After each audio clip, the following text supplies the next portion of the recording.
Welcome to the Fantasy Pavilion, your home for fantasy sports.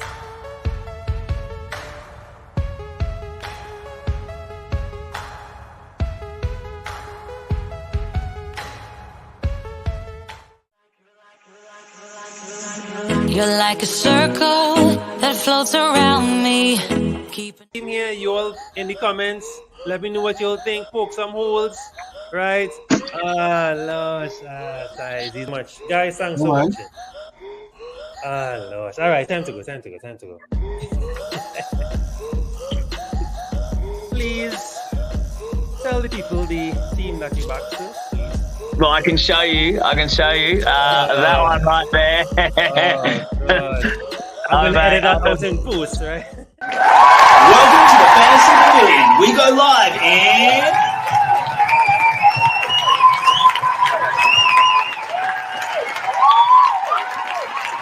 10. Number 9. 8. Yo! 7. Number 6. 5. Entry.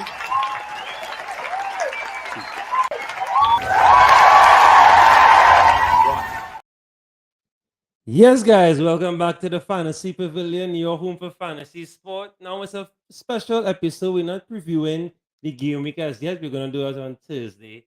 I have finally made up my mind that I'm going to Wildcard, and I want some help. I want some people to look at my team, roast my team, don't hold back, tell me I'm doing nonsense, and then we construct a Wildcard. And of course, I'm hoping the assets that I bring into my team, maybe give you an idea for you if you are considering a wildcard. So I have a nice full panel. My colleagues, my friends replied. They said, yes, we're coming through. And I'm very grateful. I want to start off with my friend who is way ahead of us in the time zone. And I'm really grateful for his time. He's a Wolves fan.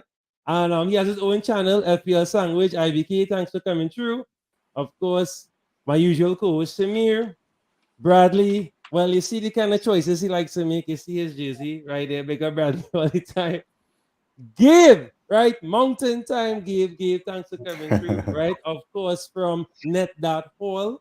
And of course, we have Kapil, who's doing very, very good in our league, the local Trinidad League. Any league he's in right now, I think top 20, top 10, mashing up the dance right now.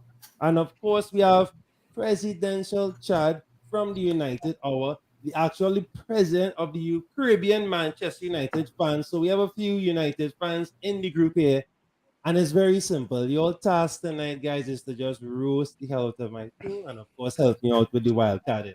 Right? I've been taking too long to make up my mind because I was being patient, but the patience, it's just not working right now. Just not working. So I'm going to, of course, show you all the team that I have. But before we get there, Chad, tell the people about yourself and your channel and what you do by the time. Take it away. Well, yeah, thanks for having me on the FP. My channel is United Hour, which is a Caribbean-centered United fan channel. We also do EPL content on the whole. We have programs covering all the games. So we have programs that people who are not United supporters would be interested in. And we also have a new Carnival series where we're covering Carnival activities here in sweet Trinidad and Tobago. So for people who like seeing, attractive ladies and getting a little taste of the soca and a little taste of the Trinidad vibes, you could check that out as well. We Outside is the name of that series. So, the United Hour place you could get EPL, United, and a little Caribbean flavored content all in one.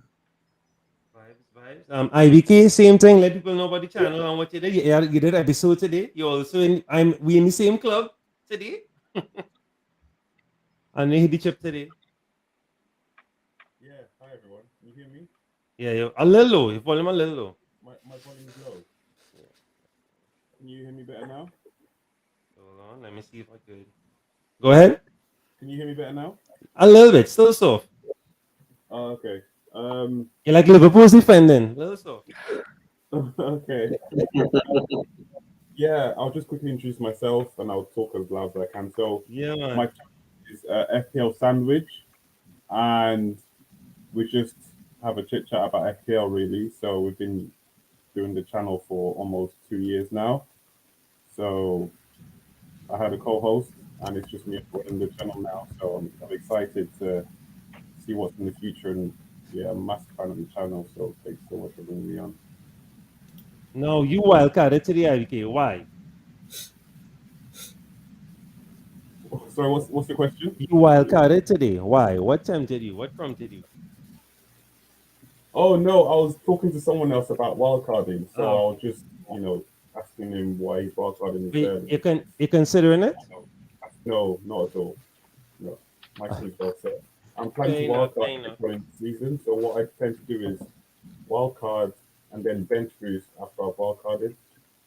So that's my chief strategy really. I'm not sure. Makes sense. All right. Well, Gabe, I'll do it for you. Your channel needs no introduction, of course. One of the top analytical channels, right? Of course, they use stats, but in a fun way, because I like it, right? Sometimes I don't understand some of the things, not necessarily what Gabe says, but his other colleagues.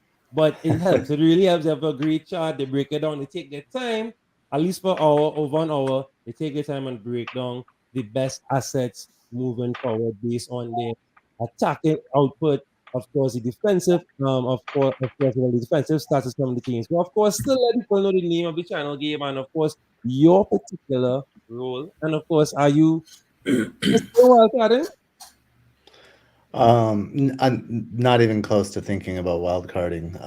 I don't even know what my chip strategy is, but what I do know is that I'm not wildcarding right now. But I think that says my season is going fine. Things are not a catastrophe. I had a couple emotional moments after restart, but I've settled down. But the channel is obviously Netthathaul. My role is I kind of compile the slides for the data that we use for the channel, and then I do the tactical analysis as well as a B licensed coach. That's kind of like what I bring to the table. And then I'll post basically the kind of what we talk about in the show, in addition to a tactical analysis of each game in my weekly article called FPL Matchups. Should be out by Wednesday evening this week, so do check that out if you're interested. But no wild card for me, and then no surprise, you're on a wild card, my friend. Yeah. Well, you know my strategy. I right? know your style. You know my style. But the patience didn't pay off, right? So of course, to feel your season is going really well. Tell you about how you're doing right now. Your season going very. I know he's strong in his cricket, but he's doing very very well in the FPL right now. Talk to us. How it going so far? Yeah, I can't complain. Around 20 something K. So picking my times to attack this season. I need to attack if I want to like compete with the top dogs, top 1K. Because I kind of taper off for the last 5 or 6 weeks. So just playing patiently until that time. But yeah, grateful for a good season. I mean, FPL is a hard game with all the different variables. So once I'm up there, I feel like I'm doing well. I'm happy to play the game, but it doesn't always be that way. So I enjoyed it while it lasts. Yeah, you have to remind yourself it's just a game. It's just a game. Yeah. I fully agree with you. Bradley, talk to me. How your season going so far? Talk to me. Well, I know how your team season going so far. How your season going so far? How you going? Not as I anticipated. I already used one of my critical chips. I used my free hit. So I'll hold on to my wild card and I'm hoping to slowly crawl up the table. But sometimes when you're falling behind, you get a little anxious, you want to climb back up, you want to just go crazy, triple Captain Haaland, but trying to be a little patient because I was a bit impatient to the start of the season. So hopefully the next quarter of the season is more favorable for me. I'll hold on to my wild card, so I want to see what you're doing with your wild card, but I used my free hit already. But it's going moderate. It's going moderate. Fair enough. And Sham, talk to me, Sham. How the season going so far? No, your team season going well. How your season going? Yeah, my season's going average right now. Not what I expected, but just like everybody else, you play the game to the best ability. You try your best to catch up if you're lagging behind, and That's it. Right now, I'm being patient. I put my wild card pretty early, right after the restart, because I missed the whole deadline. That the whole mess, that whole Christmas time, World Cup time. I missed the whole free transfer stuff, so I had to pick catch up then. So I picked my wild card early, and I'll start to get some points now. So over the next 5 game weeks, I'm trying to keep gaining slowly the ranks, and hopefully I catch up with men like Kapil and stuff, to catch them in the end. Fair enough, right? Big up Ishmael for coming through. Ishmael, how is season going so far, bro? To be honest, this was a little bit of experimental season for me, so I'm actually kind of surprised I'm doing pretty decent so far. So can't really complain. And what's pretty decent? If you don't wanna, give your rank away, how high up? I actually didn't check it recently, so I'm trying to log in right now, but it kind of blocking me from logging. Don't know why. No problem. Well, guys, this is what we're here for. This is my team up on the screen. Now, initial thoughts. Anybody who, like initial thoughts. Does it need to be wildcarded in your opinion? Anybody want to jump in quickly? I don't know who wants to jump in. Gabe, first, you want to jump in there? You're watching it. Let me scroll. So you see properly the bench, everything. Right. No, this is considering 22 double DG22 coming up, DG23 coming up. Now blank 28 kind of far, but still, like to think ahead. But of course, we have 22 and 23 that are doubles, decent doubles coming up. So bearing that in mind, have to wildcard this, so roll with the punches. What you will do here, Gabe? How many free transfers? I have 2. 2? Yeah. That's it. That complicates your decisions, right? Exactly.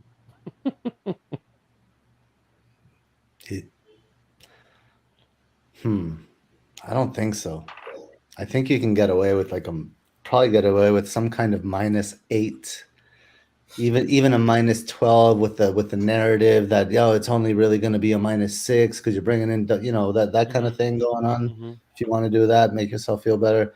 And also, I think we're going to get a lot of information this week. I think we're going to get a lot of information regarding doubles and schedules and all of that. So,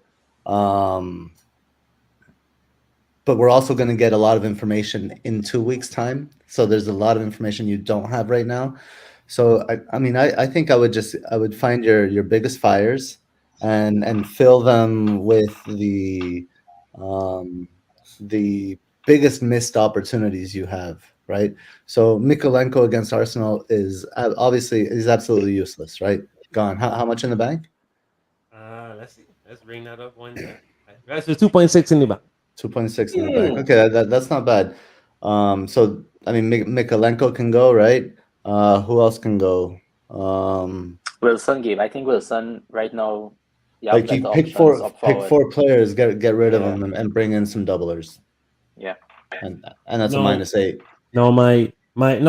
No, feel free, people, to jump in. Feel free. But no, my main issue. No, I like what they say in their game, but my problem is the guys that I have. Some of them, they're not performing, and I just don't want to get rid of the deadwood that like Mykolenko and when one those guys. But Salah, dry. De Bruyne, dry-ish. Almiron dried up. So maybe I might keep Almiron, right? Not they're necessarily tempted to get rid of him, but he is drying up. I think the Bailey purple patch going, right? Wilson, Trippier is the best asset right now from Newcastle, to be fair, right? So that's where my thinking is. And I think I need a little beefing up in the goalkeeping department. I know what you guys think. Anybody want to jump in? When I look at this team, I understand why people are saying, don't wildcard or advising you not to wildcard simply because of game week, what's going to happen in game week 28 and 29, right? We have a mini blank in 28, and then our big double in 29, and then game week 32 and 33. I know people keeping, they're looking at down the road. But the truth is, your team needs some major surgery. I don't think four transfers going to do it for this team. I mean, if you don't want to play wildcard, 4 transfers is probably the best you could do. but this team is horrible. You have a double coming up with United. You need at least 3 United players on that team. Not because I'm a United supporter. No, I'm just saying that because United players in form, Mm-hmm. especially like Rashford. Even though Leeds is doubling, I think Leeds kind of deceptive in the fact that the games they have is difficult. So I wouldn't advise you to invest in any Leeds players. You should start thinking about the following game week. So you should get at least 2 Arsenal players inside of there, at least 2. When they have 2 City players, you may consider Mahrez instead of De Bruyne. Mahrez in more form right now. De Bruyne, I don't know, seems to be tapering off. So you know, you need you could even consider going 3 Arsenal or 3 City as well, plus 3 United, and I think that would set you up good for at least the next 2 weeks. And then keeping in mind that on game week 25, United most likely would be blanking with Newcastle once both of them handle the business and playing in the final of the EFL Cup. So you could start exiting some of those players. A matter of fact, the only Newcastle player you should have on your team is Trippier. Honestly, at this point in time, nobody else in Newcastle is firing. I disagree, you know. And I'm not trying to be no, it's about opinion, go ahead. It's what we like. Let me hear, Bradley. Let me hear. I disagree because I don't want you to reach game week 30 and the only chips you have on you is a tin of Pringles. You have to keep your chips, brother. Don't let nobody gas you up in Trinity terms. And I watched this man have 2.6 in the bank in his Roytron account. He has, what else? He has 2 free transfers and a chance to bring in some Manchester United players to kind of hide the deduction in points.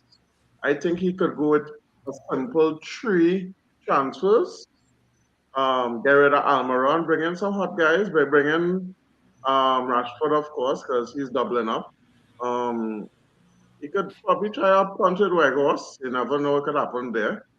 But you could do 3 transfers, and that side could look decent enough to give you 70 points. Just to ask this question, Bradley, how is that going to set him up for next week? Because it doesn't make sense saying, yeah, well, this week I will just take a -4 or -8.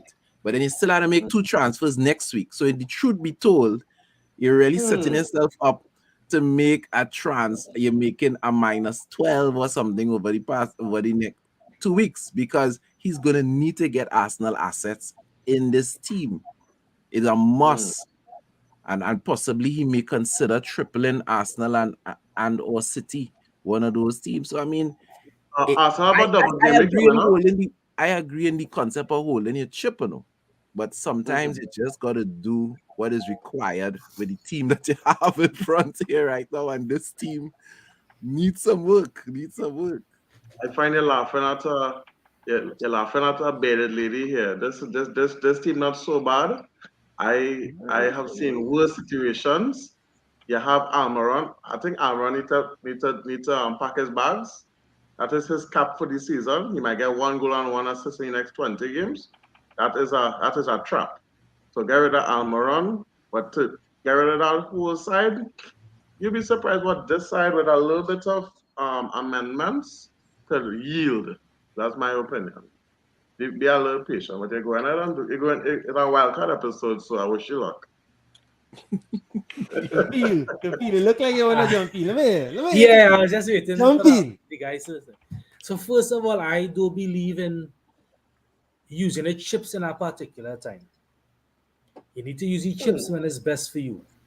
So if you have 4 chips remaining, and I use out all my chips, I could still beat you in the next 17 or whichever game weeks remaining, right? Let me say 15 game weeks.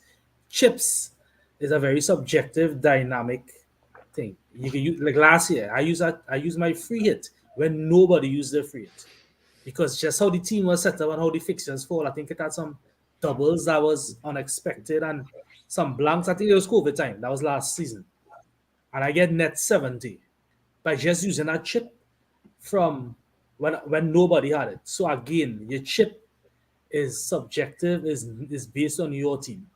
You could smartly set up a wildcard here with this team to carry through the season because everybody gonna have 3 Arsenal just now. You have none. Everybody gonna have Rashford, everybody gonna have Shaw, everybody gonna have Haaland, and everybody might end up with the same keepers. You have none of them fellas I just mentioned there. So you could set up your wildcard today to carry you through the season and then navigate with the free hit, the bench boost, the triple captain. And if you had to take a hit or two coming down in the end to be aggressive, you could do it. Yeah, just to build on Kapil. Yeah, I was think. if I had this Yeah. Yeah, just to build on what Kapil saying, I agree because if you're wildcard now based on your team, you have 10 game weeks going forward, right? Like say the game week 30, 32, 10 game weeks. That's 10 free transfers between that time where your wildcard smart enough that you could use those free transfers to plug your gaps or the fires that come up during the upcoming game weeks now. So you don't have to force the free the wildcard, but if you plan accordingly, it could work out for the best for you. You could plan aggressively, plan ahead, way ahead. Look at options early, pick them now, and as well as you mentioned before, pick players in form, get them now, get your points early, and start to build your team going forward. The one thing also I think to remember is it's better to take the hits now because you have more time for them to pay off. And then wild card later, not too late because you want your wild card to pay off as well. But what you don't want to do is wild card early and then end up catching up, so taking hits super late, and it's very much you're dependent on one game week result or something like that. And if it doesn't go well, then you're sliding down like a red arrows towards the end of the season. Yeah, which is why I think the idea of tripling on Arsenal and United on this wildcard is kind of top heavy in a sense because you'll need to bank on your free transfers to follow those players if United does blank at 25. That's 3 players already out of your team, plus Trippier, which is 4, right? You play in bare bones there already. So you had to be careful tripling on those teams so early ahead, and as well as this football, unfortunately, injuries happen, players get dropped, players get out of form, right? So you need to be careful tripling on those teams, and God forbid if something happened to a player, or just natural progression of time, lose a bit of form like Martinelli, right? And you know you catch yourself to use the transfers, take more hits after your wildcard so recent. Yeah, but I just want to mention also that we already assume that he are going to have 3 Manu and 3 thing for 25. I mean, based on the team, you don't necessarily have to have 3 Manu. Yeah, that's exactly my point. Yeah, I agree. Name to me a third Manu other than Shaw and Rashford that you would kill your team for. I don't think you could identify one. And it's only this week that they're doubling. They got a blank in 25, so the fixtures kind of even out there. Yeah. With current form, I think Casemiro have some good Yeah, but I agree. Casemiro has some good, right? But you pick him in front of somebody from Brighton or somebody from. Well, that's better watch again as well. Yeah. You also have to remember that Brighton is also, because they play. I can't remember if it's United or Newcastle, but they I think it's Newcastle. Yeah. So Brighton is also going to be blanking on 25, most likely once those 2 teams make the final. So you also had to consider that. I've been hearing a lot of people talking about Bruno Fernandes, for example, for 1 week, and then switching him out for bringing back in Kevin De Bruyne for City's double. A lot of people considering that strategy. But I don't think necessarily having 3 United players is a bad thing. Once you have in your mind that at least one of them you're going to is your next transfer for the following week. Have to be it. You can't have to, even though United have good games between now and the 25th, it does make sense holding on to them outside of the double game week. You know what I mean? You're going to have to start setting at least 1 or 2, and that the money you would have on whoever you decide to offload would help you invest in Arsenal or City, in my opinion. I'm gonna just shout out Ian. So Ian's also coming through, right? Making some decent points here, right? Right. So now just rebuttaling, I was never gonna triple up on the Man U and the Arsenal, but it is important to get some assets from those teams for the obvious reasons they're doubling, right? And of course, you know me, Gabe, Sham, Kafil, I must get a Leeds asset as well, right? I have to. Yeah. Right, I was already thinking about it. I love Nonto. He might be the, 'cause, I can't. Once it's a double, once Watford not doubling that, you know me, that's the only double I never jumped on. But for it, right, but other doubles, Leeds looking, decent. So I have to. So that's where I might spread it and try to catch. Now, to me, I already have Shaw. So the best thing, if I might not, I may not wildcard him out of the team, or if I'm doing that, the best thing might be just to get Rashford and Bruno at the same time and go from there. So wildcard Shaw out of it, banking that he may not get a clean sheet and go more attacking. Get some really cheap defenders in the back. You might keep Bueno. Bueno has been a solid fodder, right? Don't study defense for the rest of the season and go ham on the mid and the attack.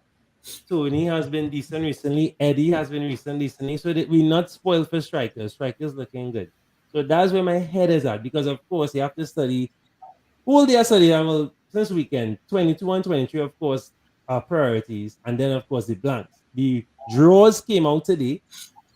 So we saw that Man U playing West Ham. We saw some interesting matchups coming up for the FA Cup. We already know the Carabao Cup final theoretically, right? That should not change. So if we know for sure that's a blank day with those guys. So no Man U, no Newcastle. So I definitely have to lighten up my Newcastle for sure. That I think is the main dilemma because I'm not too sure yet about them. I want to be patient with them, but I've lost patience with Salah, I lost patience with Bailey, I lost patience with KDB. Obviously, Haaland is the man. So that's where my head is at right now in terms of, the asset. Of course, Mikalenko was just a random pun, but Gordon and these guys let me down because Mikalenko's a great crosser of the ball, but these guys weren't, I was just using eye test and the eye test field in terms of his teammates, not him. He did well, but his teammates didn't reward me with assist points and stuff like that. So that's where my head is at right now in the sense of I'm not necessarily going to go triple, but I definitely want to have some, hands in the pocket and I'll spread the double because the other team's doubling. So I will tackle Leeds. So it's Leeds United. So that way I get at least I spread myself there and I end the double there solid. So I don't necessarily have to have the triple United. So I don't know what you'll think there. I'm very interested to hear what some of the guys think are the good options from Leeds. I am normally one that has that same philosophy. Once a team is doubling, I try to find at least one player that I could put in my team. The benefit of a Leeds player, even though I don't have one and I don't intend to get one, is that Leeds are playing Southampton in game week 25. So, most likely that fixture will go forward. And Southampton is definitely a team Leeds could get some points off of, could score some goals on. So that is the benefit of picking up a Leeds player, but I just don't like the double that they have. I don't know. So for me, I'm thinking Rodrigo and the striker that you called. That's who I would go with if I had to advise somebody on a Leeds player. But I'm really interested in hearing what the other guests, who they would suggest if people wanted to pick up a Leeds player. Well, I really like Leeds in terms of when they play mid-table teams. I always feel like they're going to end 2-all or 3-all because they play a high press, high attack football, and the defense kind of shaky. But they're going to score goals. They're going to let in some as well. So a Leeds asset not a bad thing. Definitely will be like an attacker, not a defender at all. I'm liking Bamford is back, but the guy that what's his name? Nonto, yeah. Nonto, yeah. He's a strong guy, and he's been playing well. For the last 2 game weeks, I also like Somerville. I saw Somerville in I don't know if it was last year.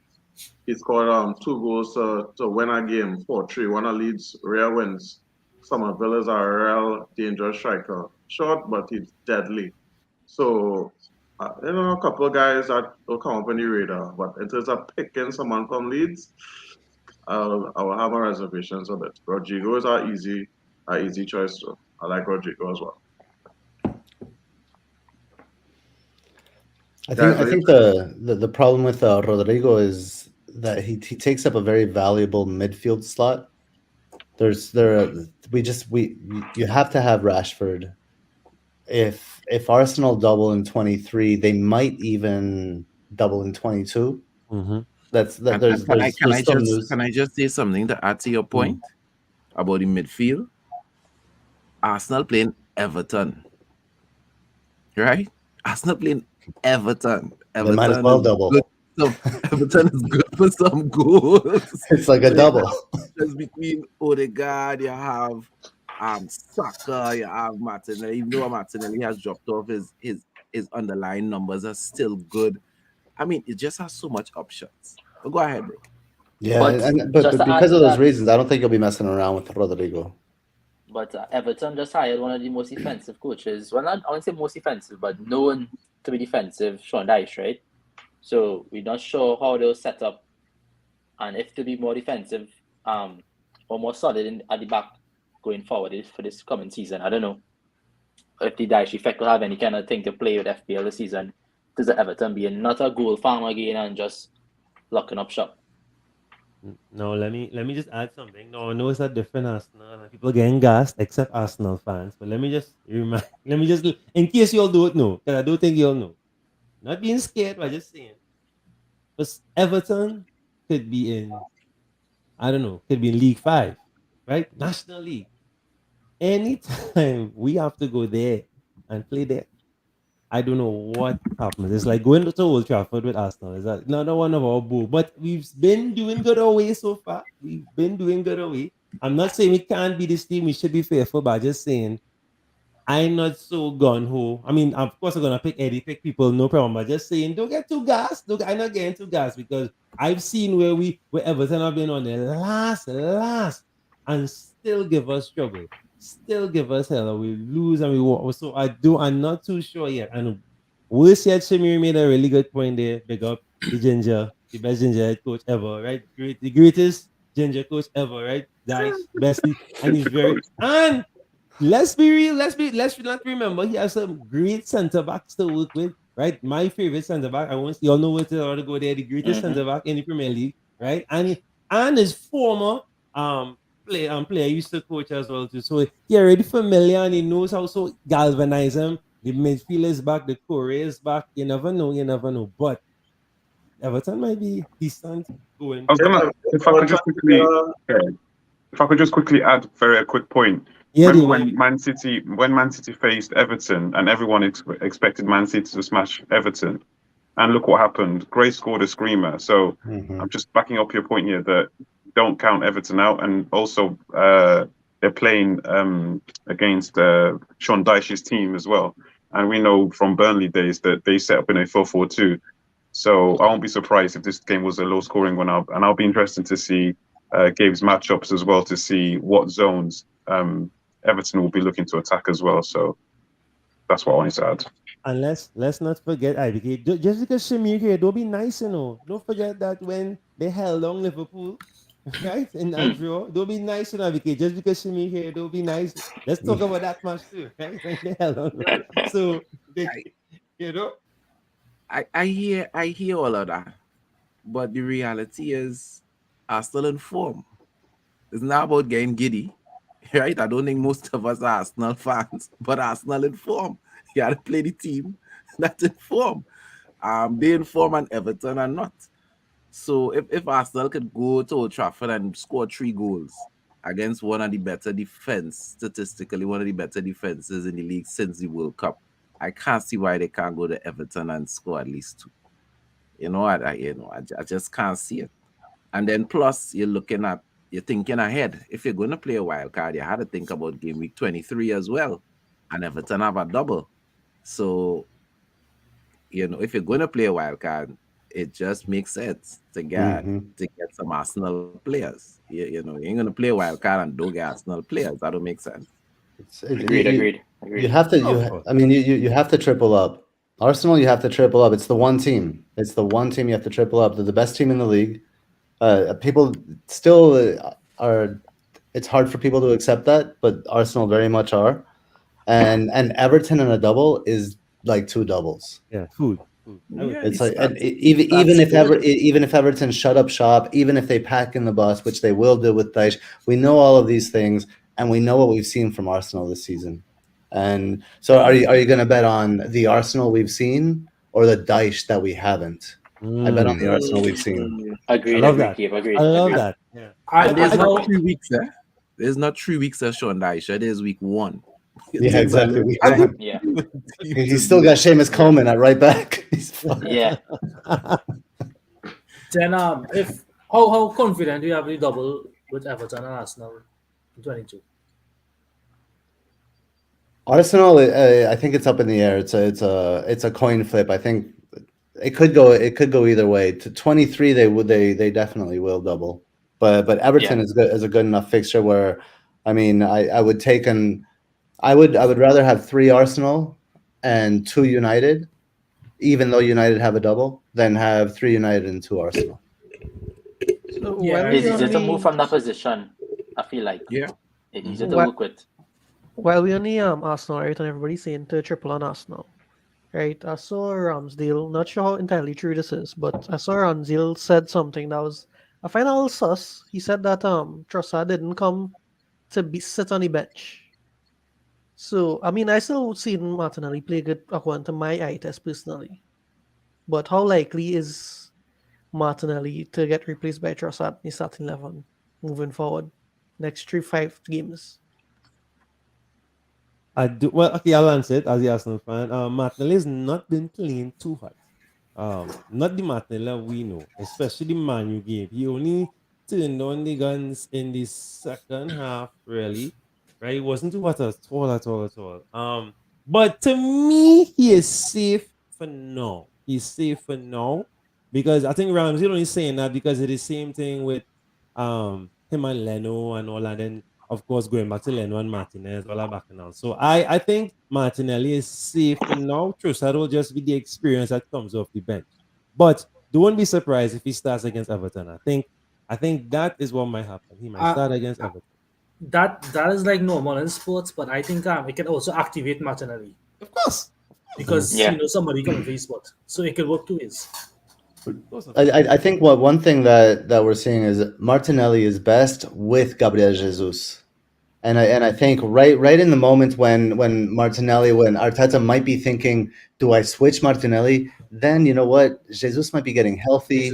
And then Martinelli's back in the mix. And then is it a combination decision? Is it, do I play Trossard and Nketiah? Or do I play Jesus and Martinelli? Then it becomes more complicated, I think. Unless Arsenal started losing games, I don't see him changing it anytime soon.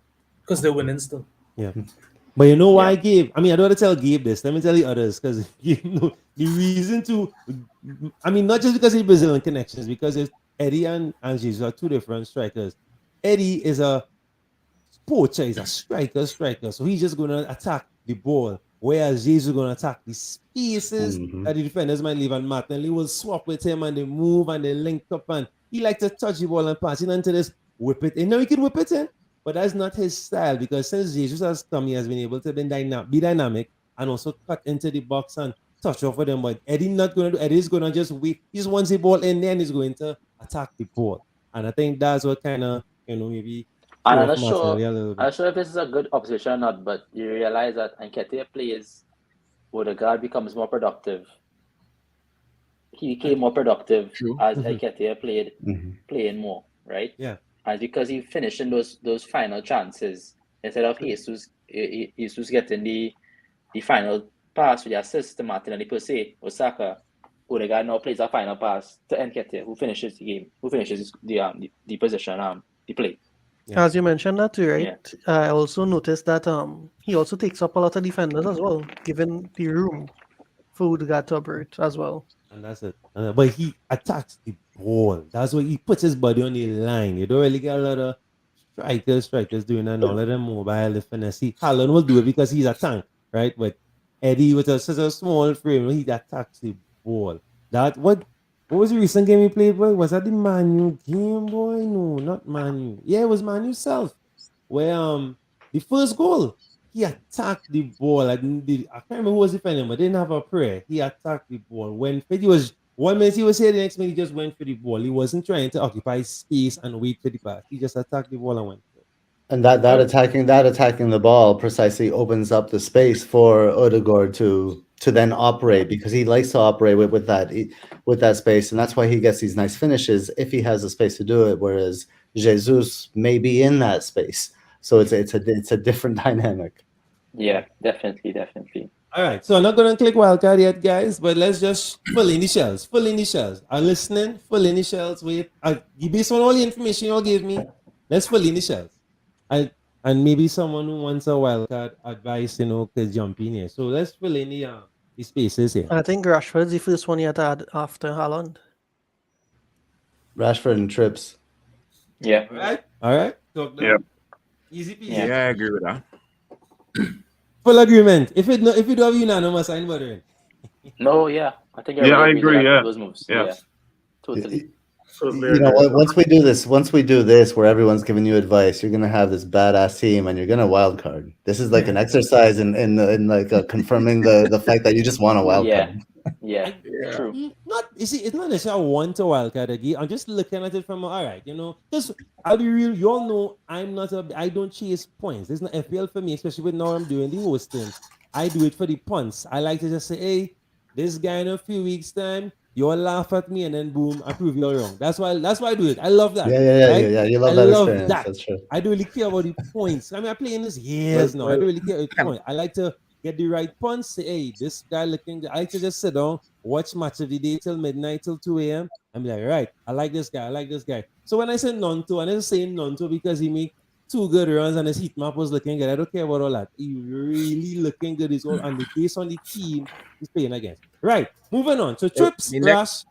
Let me make one suggestion based on what you just said, which is Mitoma. Yeah. Right. You're talking about that goal he scored when he made Gomez twerk. That was funny. So definitely meeting the eye test. Thomas the new Almiron boy. Yeah, he is. I mentioned that in a podcast once. Yeah, bro, he's been doing it since World Cup, since before the World Cup, just into the World Cup. But they were distracted. So getting Mitoma now is basically very much playing to your style, Jarrod, because it's like the middle finger to strategy, because he might blank coming up. Right. But you don't care because he's cheap and he's just amazing and so much fun to have, right? And you do anything, and I have him on my other. I wish I would have got him instead of Salah after the World Cup. Right. a lot of us. No, be fair. To be fair, Salah did well as soon as the World Cup break came, so we got the gas. You're like, right. Yeah, that's what hooked us in. That's why we couldn't sell him. It was thanks to that. That was the trap. Yeah, that was the trap. But you can't be vexed.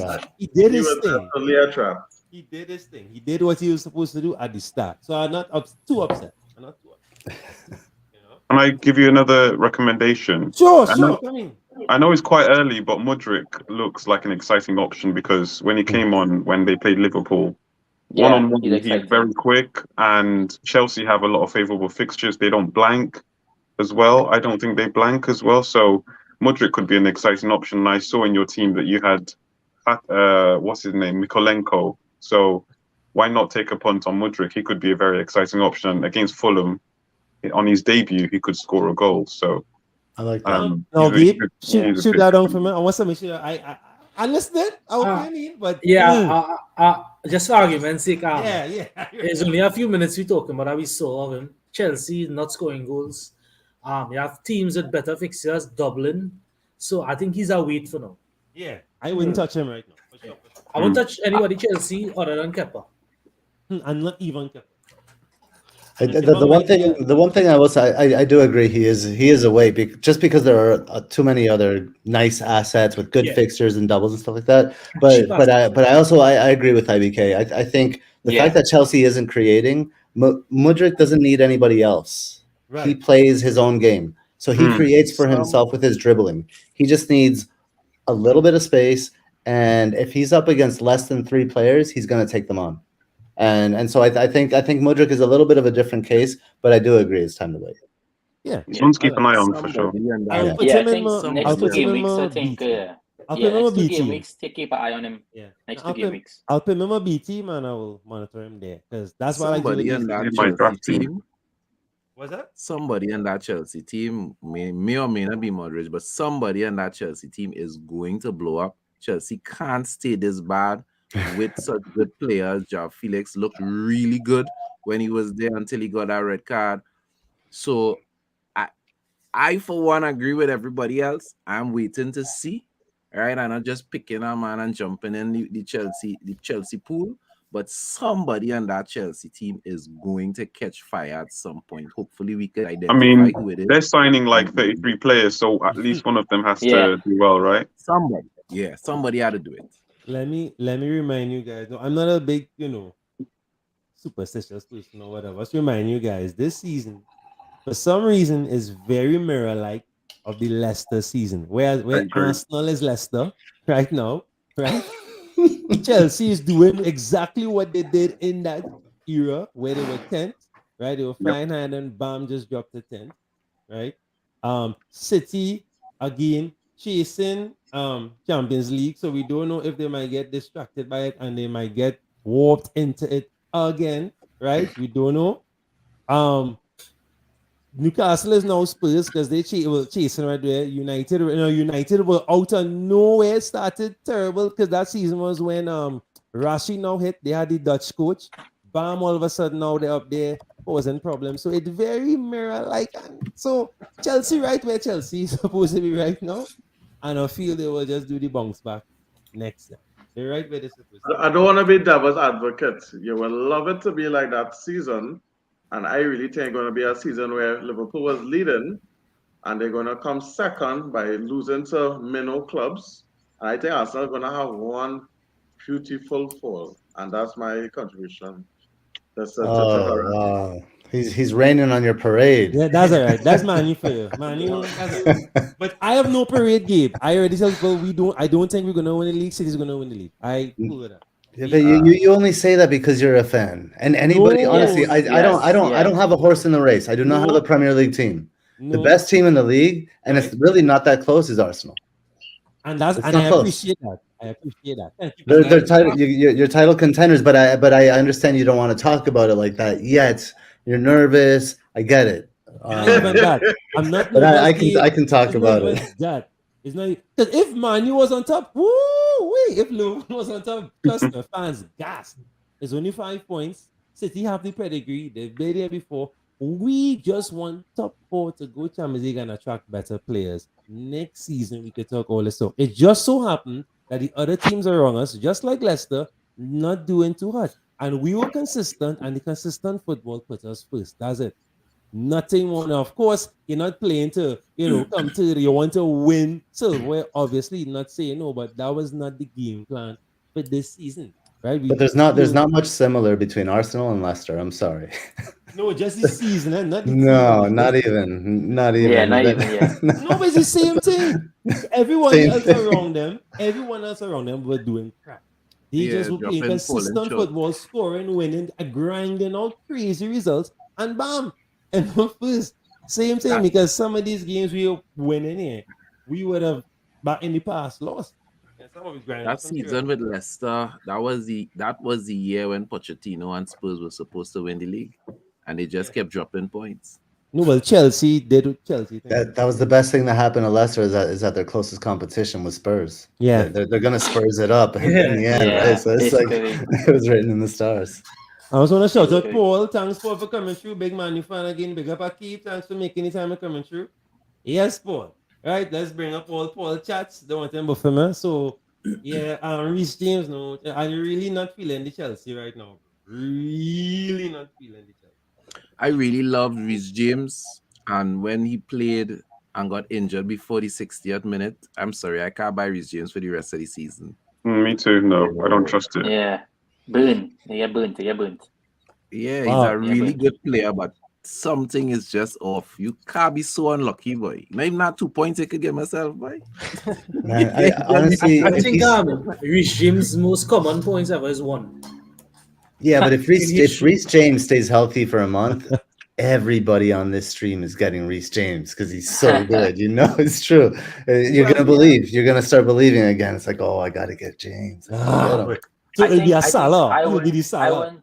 I won't jump on it just because I still feel like the Chelsea defense isn't sorted itself out yet. So That's even a good though point. he has such a big upside, it's just too much risk. Too much risk still. To be honest, I don't get James for his defense points, sir. It's really the No, I assist mean, points, agreed. But Good Chelsea point. not scoring goes either way. So I mean, also good point. Question to you, Jarrod. You want to pick keepers first and then see what the thing is, or you want to see whatever money you have remaining to I'm pick not keepers after? picking, bro. I know. You realize I didn't pick up person yet? You all. No, like in general, like I don't matter. It really don't matter. How about thinking if we go in keeper, like maybe Raya might be the best bet. You're not really All right. getting much other keepers with panel. What you saying, panel? I still say Kepa. Brentford blank in 20. Is it 25 or 28 or something? They play against Manchester United. one of those. Yeah, I wouldn't pick. I'll pick. I have Edison. Raya on my team. I have Raya on my team, and I have Ward on the bench.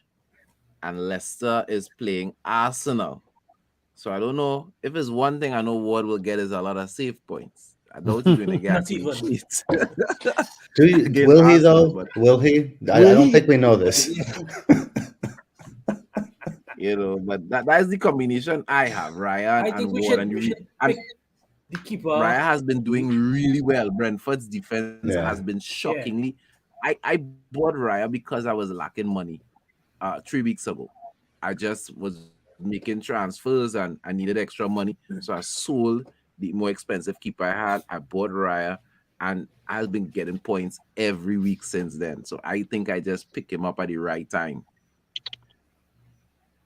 And the playing Southampton I think possibly too you could also explore the option of rotating keepers if you really wanna chase two budget keepers, Raya, maybe Kepa, like Kapil mentioned. Both are 4.6, 4.7. Yeah. Right? And you could rotate them. You have enough money bank. If you're getting rid of Salah and De Bruyne, you have the money to play with. Rotating keepers is not a bad option at all. Even This Sanchez on and form Brighton, because they Brentford have a lot of defensively doubles looking coming up. good.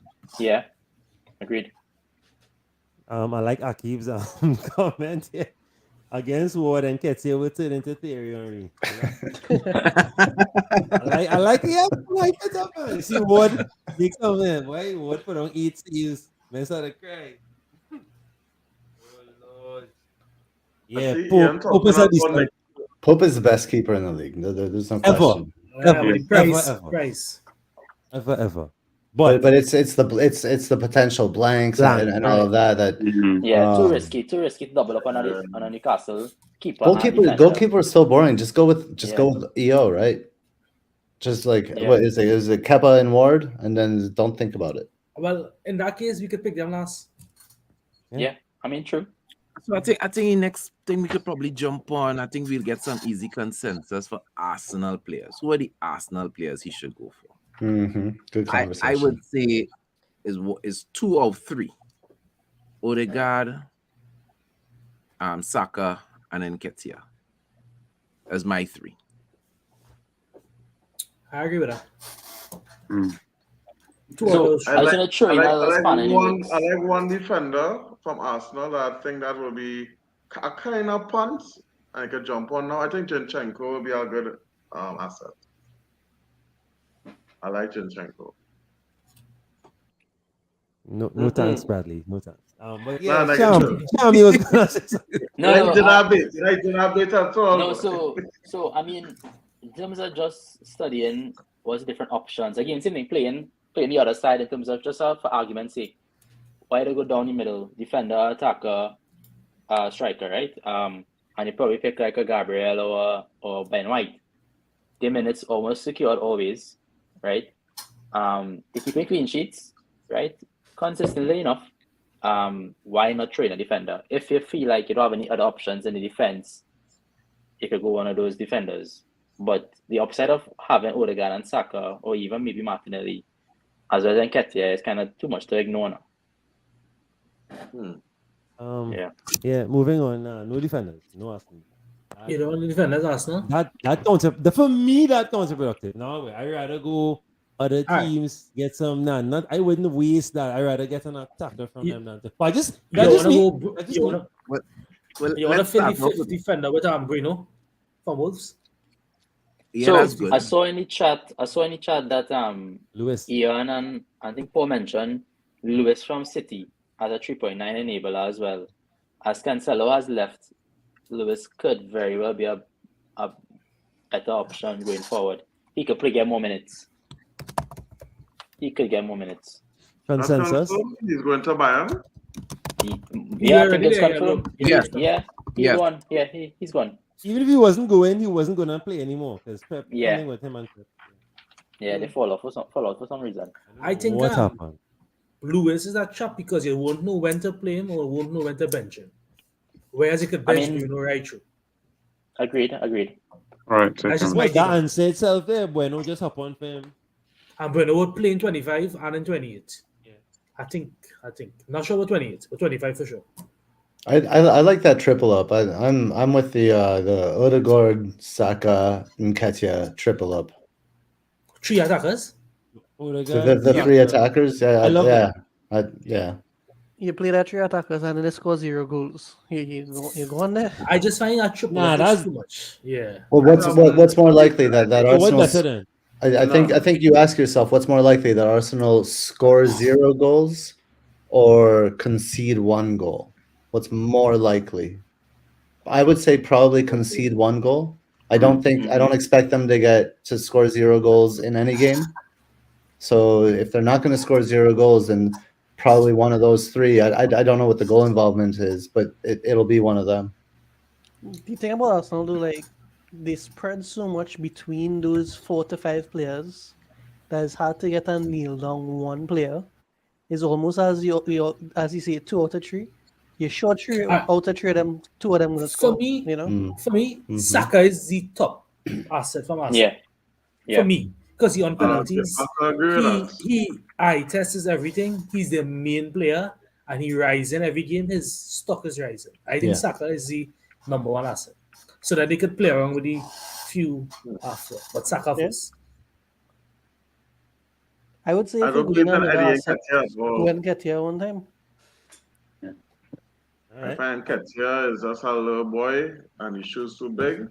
When you need them the most, he gonna choke. I don't know what y'all seen Eddie Nketiah, but he need to drink some milk. He not ready for the Premier League. He just on a little trick that have your mouth wet. He's so basic. Bradley. Well, if he had to drink milk, you need to eat some carrots. You mad, this boy.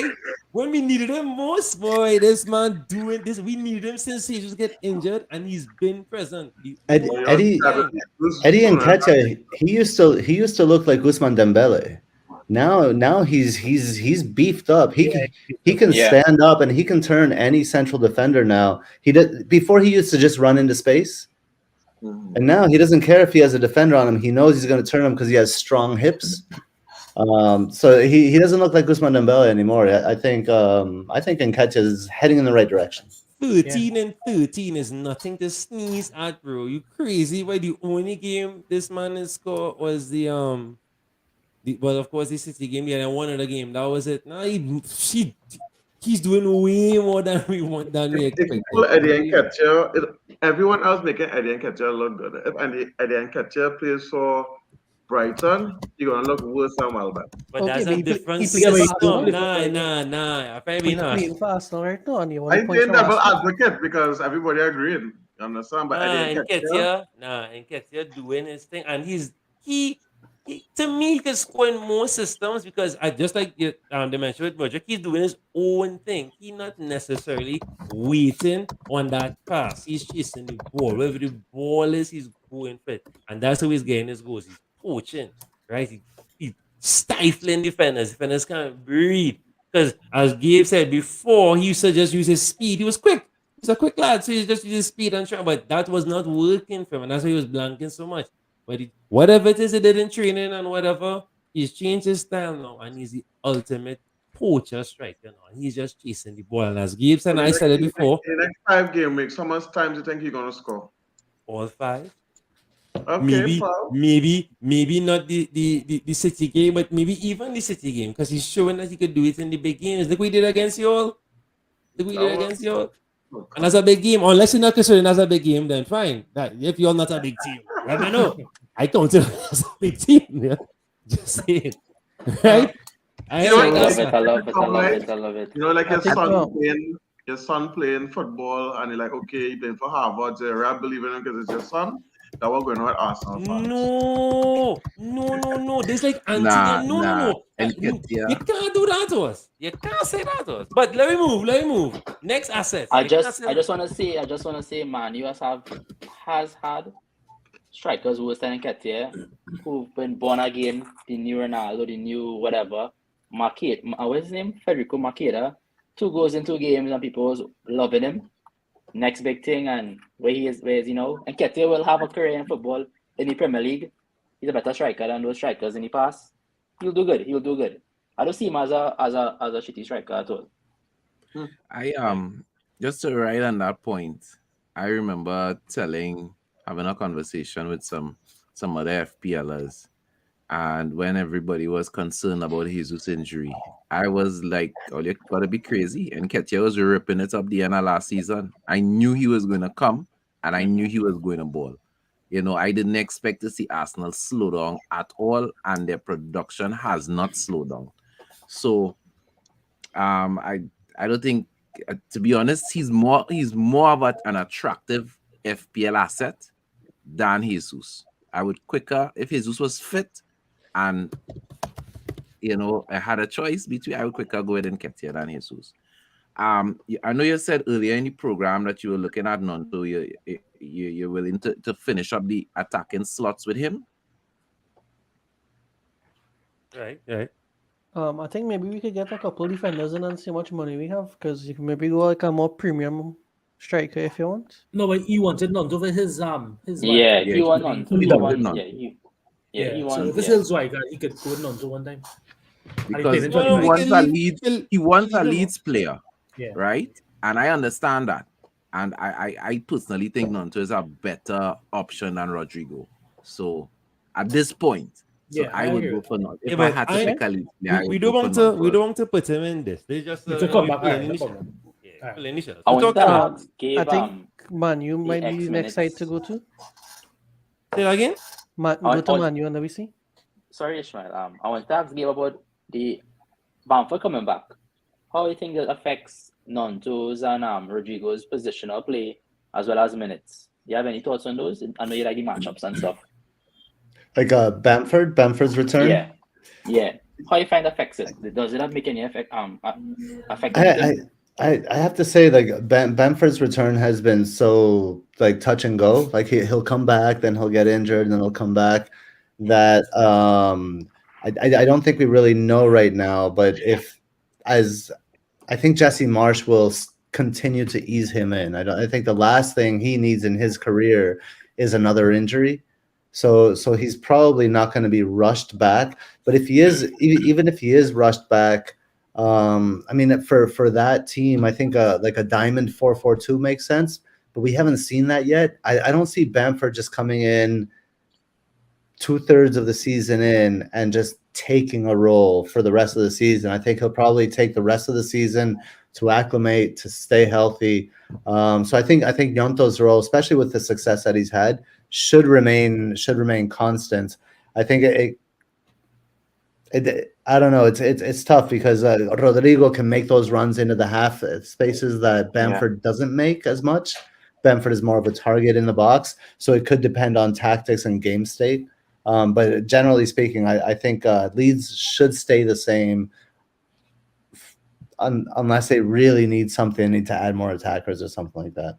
Okay. So I think Gnonto's he's a safe punt. He's inexpensive, and if you haven't used your bench boost, he's an ideal kind of bench boost kind of player. So if you're on wildcard, it makes sense to bring in a player like Gnonto for the value. All right, so we have 6 more to go. So fill in the shells and I helping. I just put Gnonto because Akib said it, so I'm putting him in. But 6 to go. Manu second assets. I think Now is Luke probably a Shaw. good time to look at that. I think Shaw has to be there because United have kept 5 in 6 clean sheets Yeah. as well, and Palace are going to be without Zaha this weekend. True. and- Zaha is injured for at least the next 6 weeks. But are they gonna be without Olise? No, I mean still No, at least they play. you're back. You're back. I see where you're coming from. I'll go. Thank you, Kippy. Of course, way. Of course, way.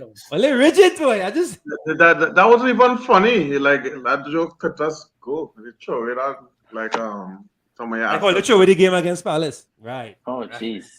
No, but I think sure. Yeah. Arsenal have real games to face still, so was me I- saying thing, you know, bro? I agree. I agree. I would go with Shaw.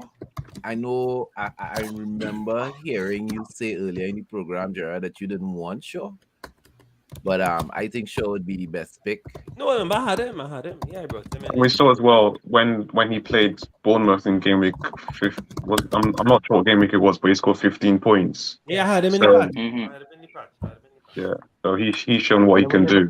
So When you look at the teams in the double as well, and then next week they're playing Leeds again, and United has had Leeds in their pocket ever since Leeds returned to the Premier League.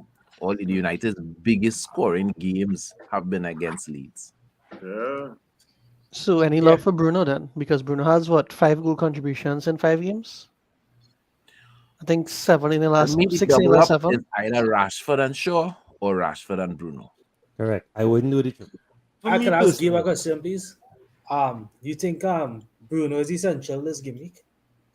no, because Eriksen's in crutches, and if he's not playing this week, does it mean that Bruno does more defensive work? Oh, fair Yeah, point. I've not competed so long on Bruno, but for this team is alright. But just in my personal game, I was just thinking about Bruno. But you think Casemiro being in the form he's in would be able to mitigate that role he has to play in terms of Bruno doing the defensive work, and he has a license to go forward? I think Casemiro's better than Bruno. I agree. I'll say it right 100%. now. Yeah, I agree. Yeah. Are you with me, IBK? Yeah. Oh, I'm with hell you, yeah.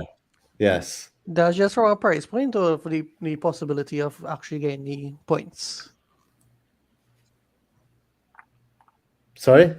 That's from a price standpoint or from getting point standpoint? Good question. I think both, to be perfectly honest. I think Casemiro's relied on more as a game progresses, and Bruno is typically relied on less from what I've seen. But also just like after this game week, right?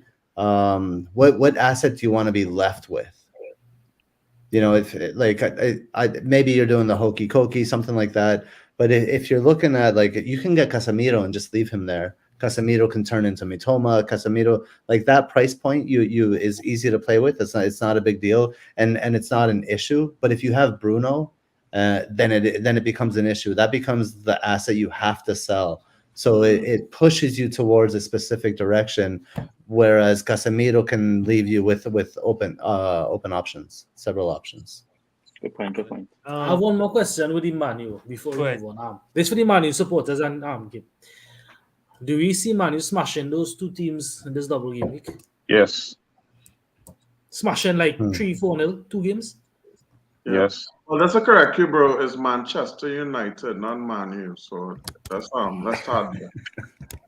And It's not I see mon on the yeah. And yeah, we will score a lot of goals, but I'm not really sure about the clean sheets. I expect us to score a lot of goals as well. And I'll tell you why.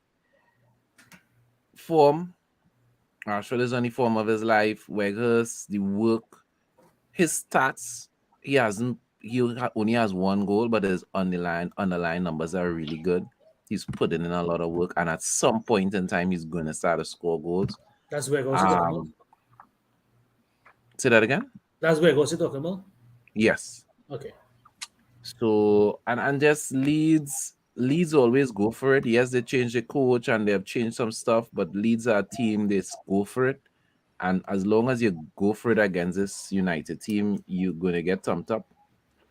You need to play defensively against this United team, and That's not going to happen. So I think attacking assets are good, but I would still go if I could only take two.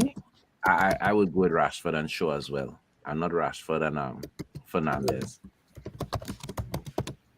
And I think as well, Casemiro have has 2 more spots, sorry. right? Just let me just say this: you have 2 more spots in the midfield, and it would be I would consider it a travesty if one of those spots don't go to a Manchester City player. Right, either Mahrez or Kevin De Bruyne, and one of the two. So bringing Bruno Fernandes in there just not gonna work on this team. Well, I mean, Bruno Fernandes is fine if you want to choose between him and Shaw, but you really think you'd need a City midfielder? Like, is that a must? You have to future plan, to be honest. You have to. Yeah. You have to. And a wild card? It's a wild card. Yeah, it's not like a free hit or something. Yeah. Correct. You have to Okay, future okay, plan. okay. And the price Well, I points guess, of City yeah, if we do is double too game high. week. Yeah. Remember, it's not is a double Ishmael. We had a study 22 and 23. Yeah. I mean, I think actually it's a good.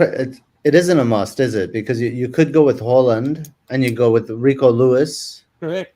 And Yeah. and then you go with Ake. Yeah. Yeah. Correct. But that's a perfectly reasonable 3 to go with, and then it opens up that midfield.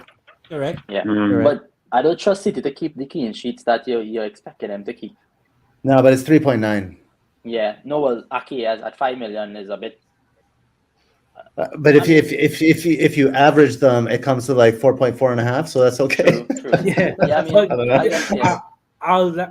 I'll tell you why I'm apprehensive about Rico Lewis, because I just won't know when to play him and when to bench him, and I'll lose a lot of points on the bench having Rico Lewis. Well, just play him on the bench, and if you lose it, you lose it, because 3.9 is a bench player anyway. Yeah, but I don't know if Kevin De Bruyne and Mahrez start scoring all the points, and I need to make a switch to one of them.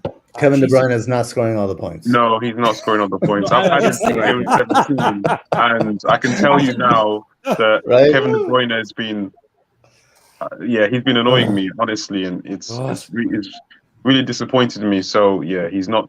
If you see the way Man City play, their attacking output comes from their wingers. So it could be Grealish, it could be Mahrez, not KDB. KDB is the one that is assisting, and even when he's assisting, it gets blocked off by the defenders. So for me, I'm not looking to go back to KDB after game week 22. I'm going to go to Mahrez or Grealish. No, I was just making the point. Why I would go against Rico Lewis in case another Man City player starts scoring. So that I'll remove a defender and I'll move a midfielder. Yeah, I can understand. It comes a lot of minus into play, and the fact that Rico Lewis, I just won't know when to start him and when to bench him. So you give me an extra headache every week. Because I think he was taken off halftime to the last 2 games out of 3, and he was taken out before 60 minutes and one. If you check back the minutes. So I'm not sure. I think he's an experiment with Pep. I think Mahrez is the one to go for then. Yeah, well, I was not going to ask, right? If Well, KDB being average, is Mahrez or Grealish the option, really and truly? I think besides KDB? Mahrez would be the option for Grealish. I would say Mahrez. He's the man in form. There is an argument. So here's, I'll give you the tactical argument for Rico Lewis, and this has nothing to do with stats or anything like that. So before Cancelo yelled at Pep and got sent to the doghouse, right? Rico Lewis hadn't started any games this season, right? So it's not about position, because Rico Lewis can't play the left side; he can only play the right side, whereas Cancelo can play both sides, but he's mostly played the left.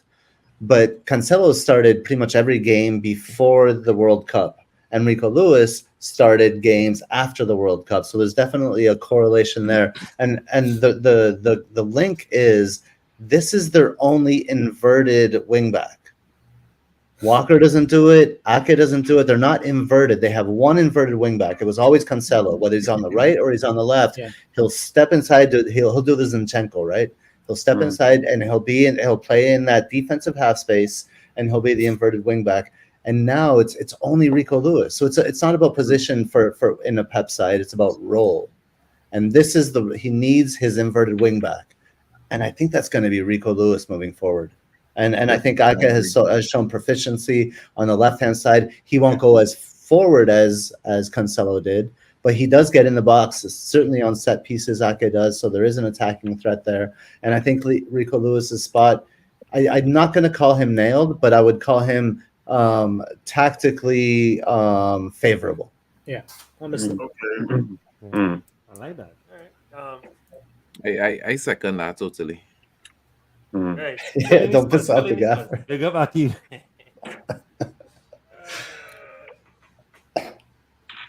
Now, what we have to factor in, guys, don't forget Pep overthink. And what happens right after they play us? Champions League. So that's another factor. This half of the season now, is Marius gonna be his Champions League boy or is KDB gonna be his Champions League boy? Because that is what's gonna throw off everything. Because Marius was not his Champions League boy as much in the first half that I play fantasy, so I can tell you, KDB was. So KDB was dropping off in the Premier League. So now that he's up, you understand? Headache. So I don't know where. I don't know. But City lately, their squad looking a little thinner than it used to be. It is thinner. Much thinner. So Yeah. like, whereas we could have like 15, 16, now we come down to like 13 already. If we check it, starters. So I think, I don't know what's going on with Foden injured. He just came back. Yeah, but I don't know if there's something behind the scenes also. Foden might be shipped to Bayern in the same doghouse that Cancelo was in. I think it's more, if you watch Foden's body language, it's not as it used to be. All right, let's fill up He's these a confidence player, to be honest. Let's fill up the files. I don't want to keep you all too long. I really appreciate all the time. I know IBK way past your bedtime. I appreciate you, bro. 5 more to go. Let's see. Well, I guess the consensus was Rico Lewis. All right, so Lewis and Bueno as fodders. I don't Throw think you both need of them two in there. fodders. I don't think you need the two fodders. But And do I drop if Shaw? Do I drop Shaw and put him as Bruno instead, or no? You'll say no, keep Shaw. Nah, sure. No, keep Shaw. You need to have 3 starting defenders that will do well. I think it could be interesting to go Botman, Lewis, and Bueno for your final 3. But 25, you end up in trouble, eh? Yeah, I know because of the blank. Yeah, the blank. But Wolves have some great fixtures as well from game week 23. So Yeah, true.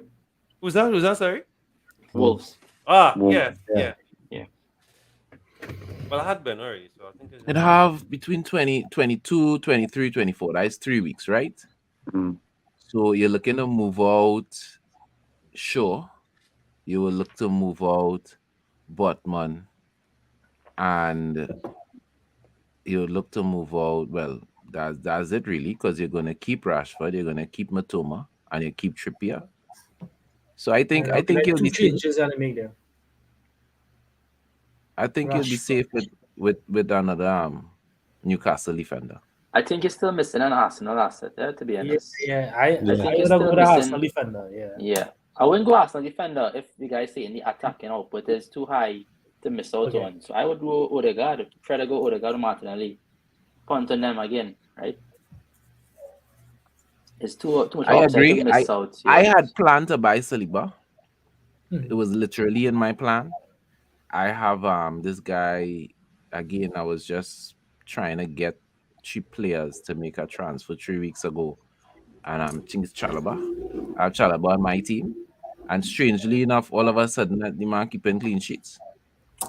And my plan was to get rid of him and bring in Saliba, and I just keep watching Arsenal fixtures, and I can't bring myself to buy Arsenal defender. I just can't. For my personal team. So if it was me, I would go Odegaard, Saka, and Ketia as well.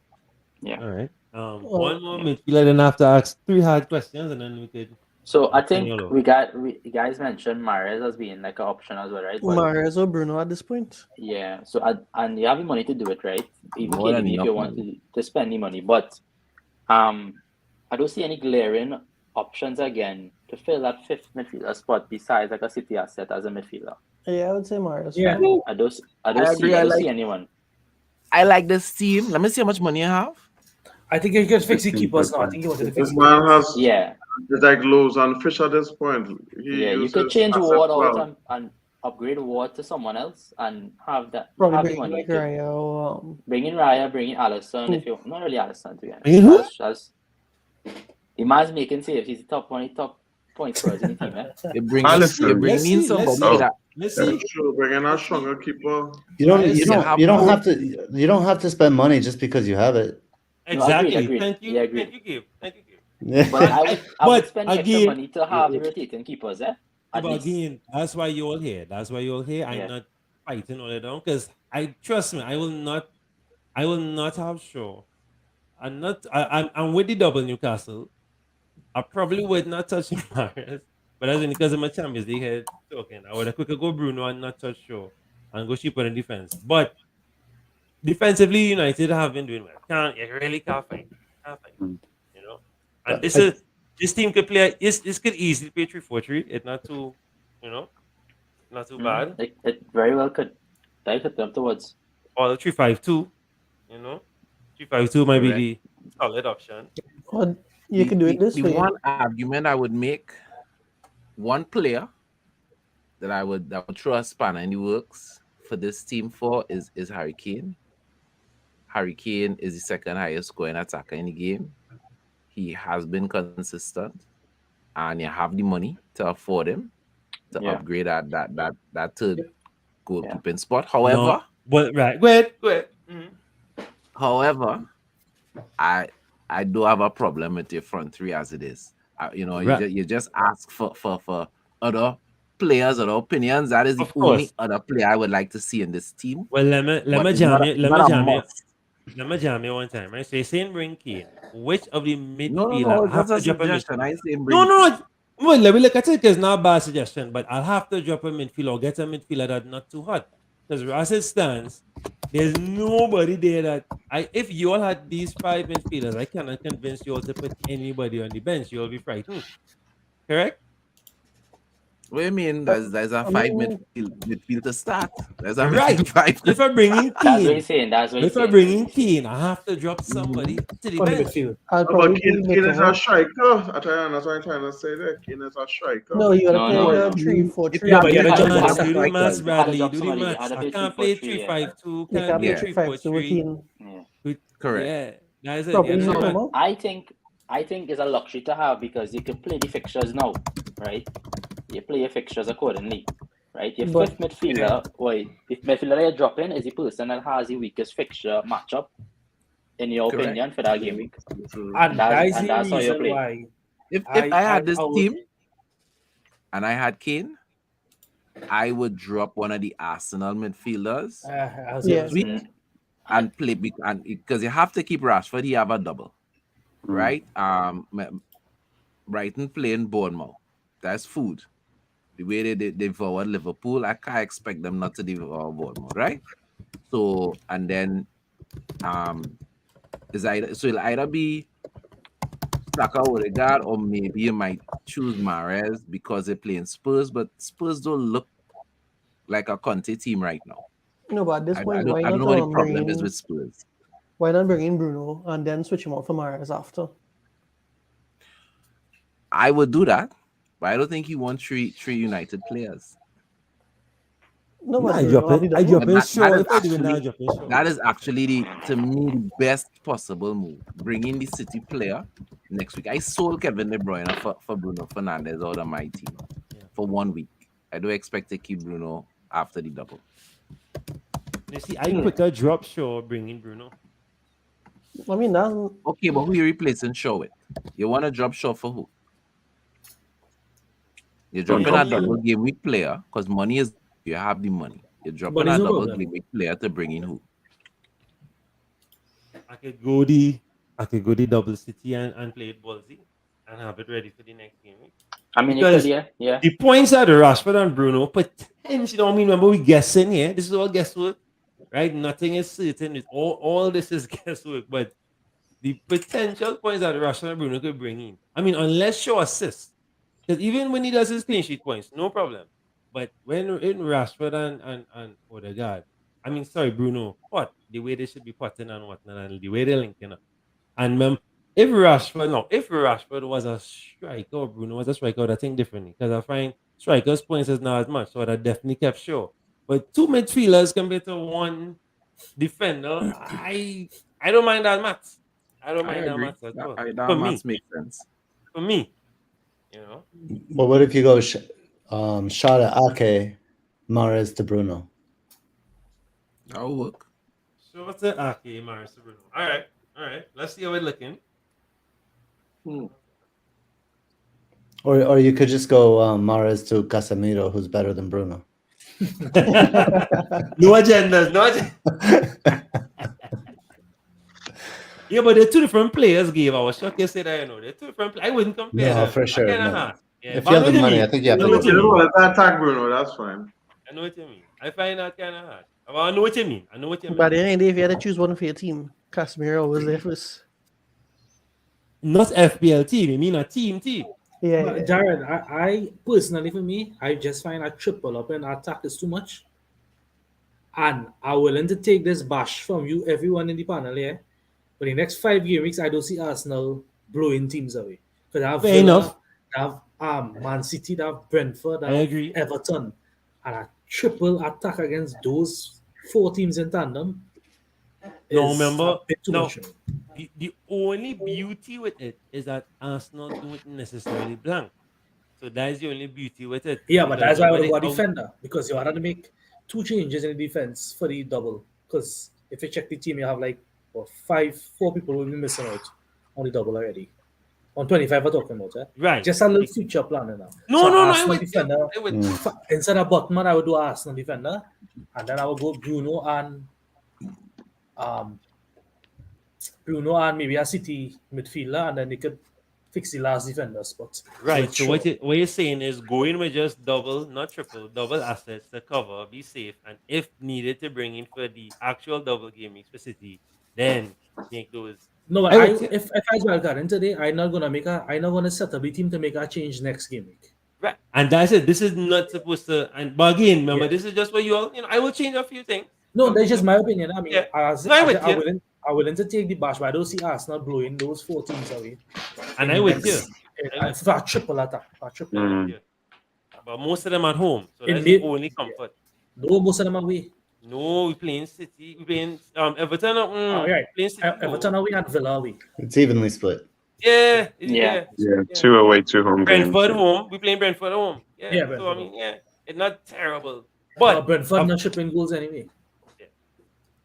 I see some opportunities for us to drop points, to be quite honest. City You play won't be 4 of the surprised if next there's- 5 away. City are 4 of the next 5 away. well, City away, home or away, they home away because they're fans. Oh, actually, I'll bring up the data on that. I have it. Yeah, you can I play have it. it around here, right here. At this point, Haaland is not even a City player. Haaland is just a FPL player. You don't really even need to watch fixtures with Haaland. I like I how you still say think that. this week, a lot of Yeah, people will it's captain true. Haaland, so, you know. Although Man U will be double. Well, Paul recently jumped on because Paul didn't have him for a while. Yeah. I think we just bypassed one of the a suggestion I keep make from the chat. This It's one, a pretty interesting one. Yeah. There's a good opens a lot of options as well for Kane having good fixtures from 23 Yeah, go onwards. that's pretty good too. Right? And you're covering the double game with Rodrigo. Right? It could be interesting to have those up that lineup as well. Yeah. That kind of options. We Could be move very one of the interesting. Arsenal assets. You know, Yeah, correct. No, the question is which Arsenal assets?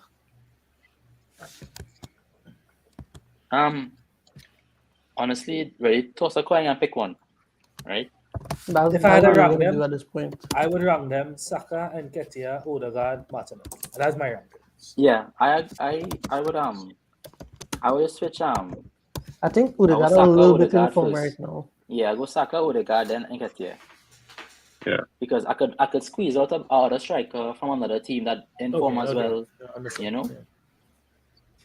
But it's Tell a him, rank, you know, tell him, as Lens. well. I just like That's not. it's not me. That's not your scare me. game. Yeah, That's not the game you're That playing. don't scare me. Nope. I'm not there. I really Yeah, don't yeah. care. I said at the start, I don't play. I play for punts. I'm a punt guy. I don't really care. I like to just come and say, "Bam, this player looking really good. I watched him for 3 weeks now. Time to purple back." That's what I like. I really could care less about you. Ian does bring up something as well. About swapping Eddie for Alvarez. Yeah, I that remember was a good mentioning one. Alvarez as a good option coming up when Pep starts to overthink and play his Champions League. issues he have and rotating, I think Alvarez will get plenty more minutes in the Premier League when Champions League start back. Yeah. So I'm not sure if he could be a good option. That is a very good point. Actually, Alvarez on my side. And with the price is like a steal of a Yeah, it's like 6 million. Yes. Same like Ketia, basically. Like Yeah. other than Ketia, you know. If Yeah, you catch him in the the right moment, you'll get through. you have your stuff there, Gabe? Sorry? When you say he's going to bring up, you're going to mention something. No, I'm good. So right. No, this is what you all pick. This is the shell. No, I'm not clicking on it. I just have it up. You always saying, so we have 6.7 in the bank. Right? What now that we have this and based on the last discussion, I want to send you all off just now, right? What was the last tweak you will do to make it comfortable? Now you have to consider 22, 23. How far are we taking every war? I know, see, I'm not panicking about 20 because I'm comfortable enough with the gap that is coming up here. But of course, you have to count the transfer loose here, then to get back the 2 and bam, and do the maths, right? So, is it that we have too much future blankers? Are we concerned about that? Or meh, don't worry about that? Or should we just have 2 of the blankers? When I say 2, just 2 Man U, 2 City, 2 Newcastle and be comfortable with that? Let me know what you're thinking. What tweaks you'll do to this? I don't think anything. I just asking what tweak. What you will tweak? Personally, if I was on the wildcard, I would have used 1 Newcastle, just because if I want to bring in somebody rather than switch out, right? I don't want to plan all my transfers from now. So if I want to have that leverage to say, okay, well, this person look like they might go on a form, and let me bring them in instead of the planned transfer of taking out the one at Botman, you know. But that's just me personally. I have a problem with it to say like, okay, I wouldn't go with it, but I would just leave a more wiggle room there.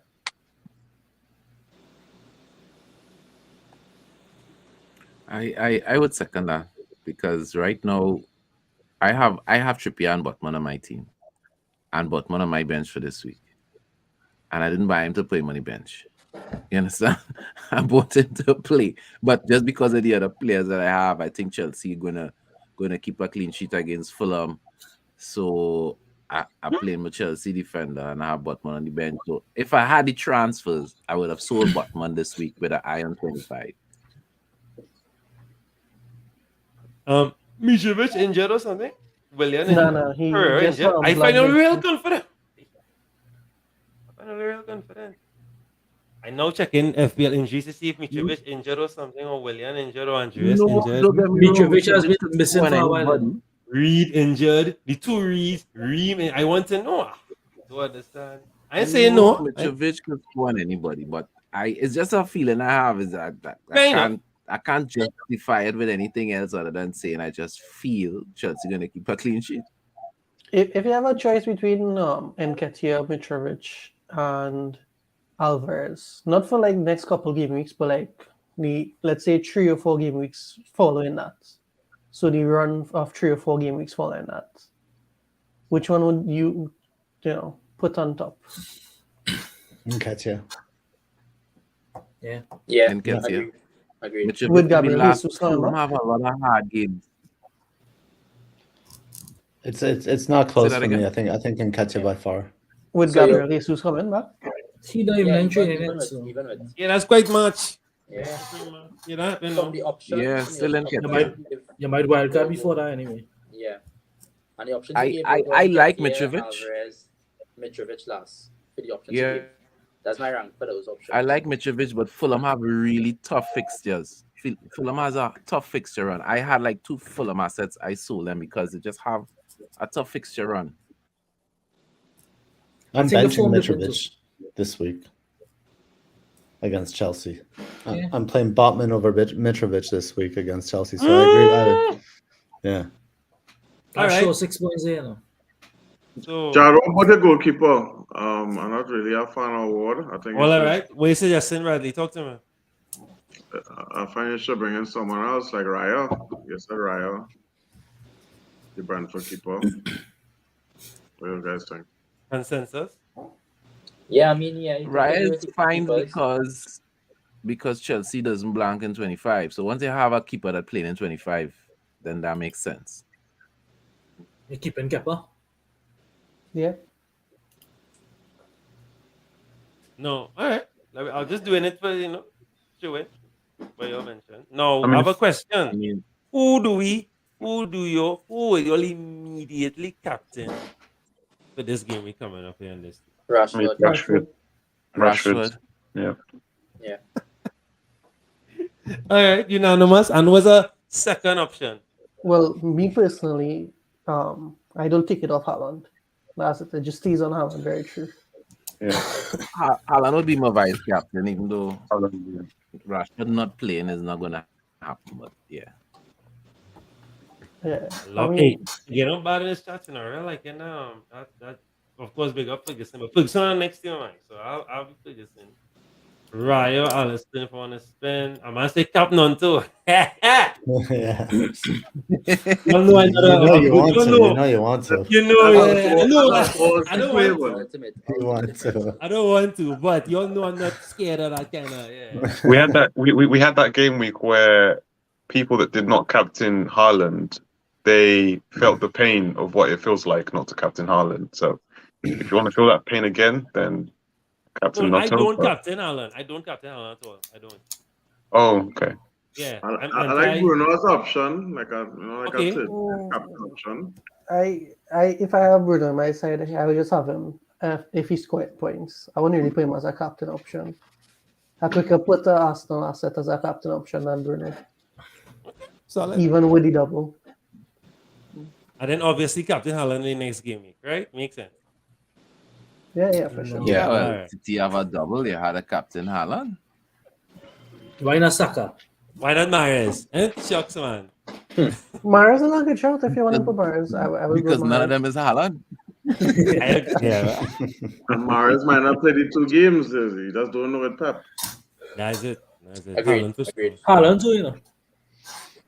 The Villa game, I could see. you I wouldn't be surprised if quicker take Haaland that get. chance.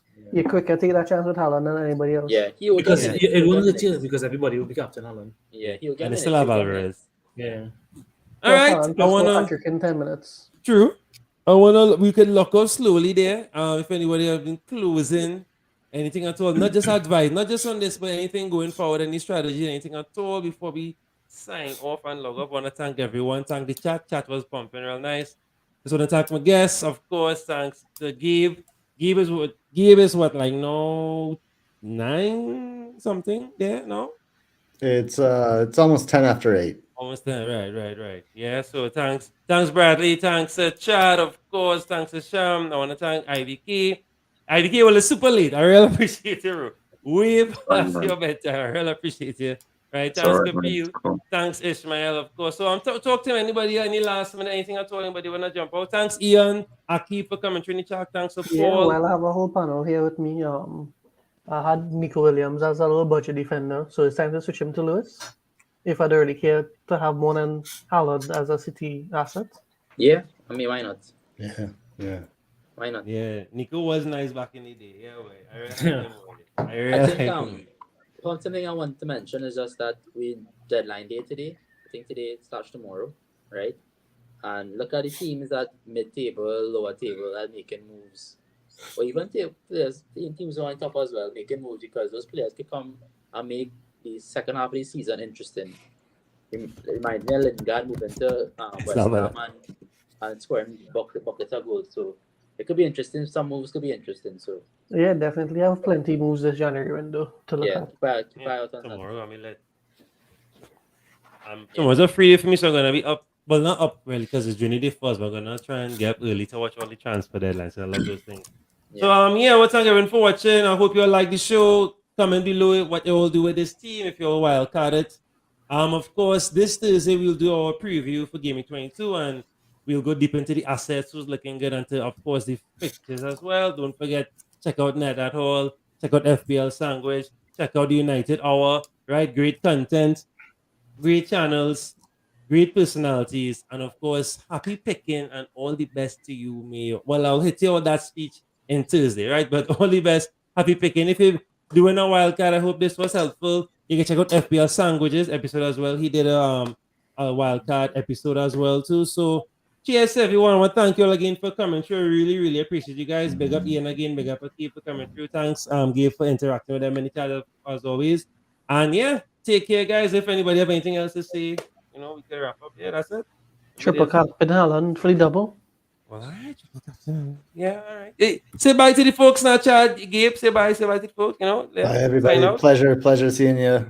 Good chatting. Yes, indeed. It was nice. It was nice meeting these guys. Love the input. And I know you have your own ideas, Jarrod, but this is a good team. This is a good team. I ain't clicking off of it yet. Staying so till morning. I don't close my tabs. What you should do is screenshot this team, and whatever you decide to do, finally compare it.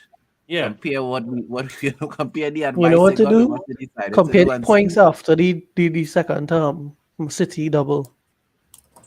And Yeah, in see, 2 you know, weeks. where this team would have gotten you in 3 weeks. So much points it would be. Right. Well, that's an episode, and that is an episode there. That's a TikTok. So I will do that. Right? Y'all know I love this. All right, thanks, guys. I really appreciate you all, man. All right, so thanks, people, for watching. Don't forget to like, share, subscribe. I have everyone's links in the description below. I just have to put United Hours on in the description, so I'll do that, and y'all could go follow and show them some love. Right? Take care, everyone.